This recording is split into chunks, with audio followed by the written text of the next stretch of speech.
जो कथा भागवत में भगवान के विषय में बताया जाता है। मैंने कहा वे झूठ बोलते हैं। अगर कोई इंसान बीमार होता है तो कहां जाएगा बोलो? राम मंदिर जाओगे या अस्पताल जाओगे? कहते हैं गाय का गोबर खाने से कैंसर ठीक होता है, तो बताओ भक्तों, इलाज के लिए विदेश क्यों जाते हो? समझो जरा। ये सब हम लोगों को भगवान के नाम पर गुमराह कर रखा है। और जब यही लोग कहते हैं धन दौलत त्याग कर भगवान की शरण में आ जाओ, और खुद कहीं पर भागवत कहने जाते हैं, लाखों रुपये लेते हैं। ये मायाजाल ही तो है। भगवान की शरण में जाने का मतलब यह थोड़ी है कि अपने शरीर का ध्यान छोड़ दो। जो शरीर भगवान ने दिया है उसकी सेवा भी तो ईश्वर सेवा है। जब बुखार आता है तब राम की जगह दवा ढूंढते हो। जब जीवन भर की परेशानी हो तब बाबा का झूठा गोबर इलाज क्यों बन जाता है? गाय पूज्य है, इसमें कोई दो राय नहीं, पर यह कहना कि गोबर खाने से कैंसर ठीक हो जाएगा, यह विज्ञान नहीं, धोखा है। जो कथावाचक कहते हैं धन दौलत छोड़ दो, भगवान की शरण में आ जाओ, वो खुद लाखों के हवाई सफर करते हैं, एसी पंडाल में रुकते हैं और पाटीदारों से लिफाफा लेते हैं। तो त्याग हमें क्यों सिखाते हो?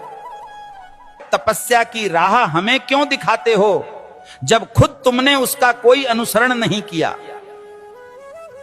भगवान के नाम पर डर बेचकर जो अपने महल खड़े करते हैं वो संत नहीं, व्यापारी हैं। सच्ची भक्ति वो है जो आंखें खोलती है, ना कि आंखें बंद करवाती है। और आखिर में बात सीधी सी है, भगवान अंधविश्वास से नहीं, सच सेवा और विज्ञान से मिलते हैं। सीताराम सीताराम। भविष्य मालिका कहती है जब पाप बढ़ेगा तो समय न्याय करेगा और धर्म की असली परीक्षा शुरू होगी। 2032 से सत्य युग का आरंभ होगा, लेकिन उससे पहले पूरी धरती हिलेगी। प्यारे भक्तों, 2 सूरज दिखेंगे आकाश में, पर उनमें से एक सूरज नहीं, विनाश का दूत होगा। बंगाल की खाड़ी में गिरेगा अग्निपिंड और समंदर उठकर धरती को लील जाएगा। 7 रात तक सूरज नहीं उगेगा, चांद नहीं दिखेगा, बस अंधकार होगा और भय।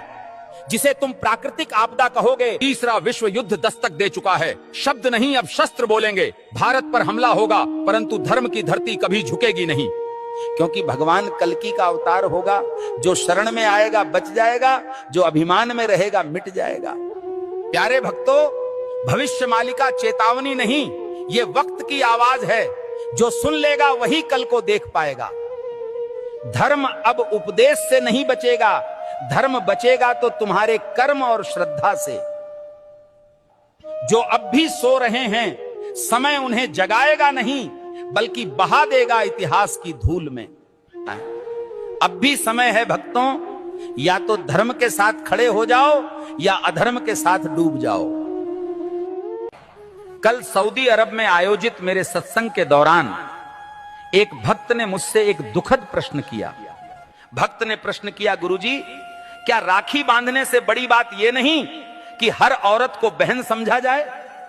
अरे मूर्खों, राखी के धागे पर इज्जत की एक्टिंग करते हो और बाकी दिन उसी इज्जत को आंखों से नोचते हो। राखी का धागा इज्जत का प्रतीक है, पर नजरें ही इज्जत न दें तो वो धागा क्या करेगा? जो आज बहन कह रहे हैं, कल उसी जैसी स्त्री को घूरते हैं। यही विडंबना है। जिस दिन पुरुष की नजर नारी को सच में बहन समझने लगेगी, उस दिन हर बेटी, बहन, हर स्त्री सुरक्षित अनुभव करेगी। भाई कहे जाने से कोई बड़ा नहीं बनता, उसके विचारों और दृष्टिकोण में सम्मान हो, यही सच्ची मर्दानगी है। राखी की रस्म निभाना सरल है, पर नीयत की सफाई असली परीक्षा है।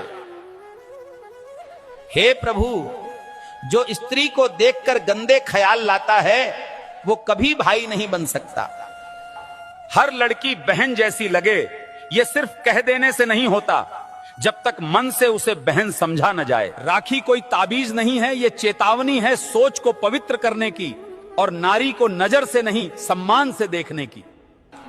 जिस पुरुष की मर्दानगी किसी नारी की रक्षा न कर सके, वो राखी के धागे का भी हकदार नहीं होता। राम के भक्त हो या डर के गुलाम, शर्म करो। हनुमान जी ने रावण को जला दिया, तुम आंख फड़कने से कांपते हो। अगर आज हनुमान जी को कुछ कहना होता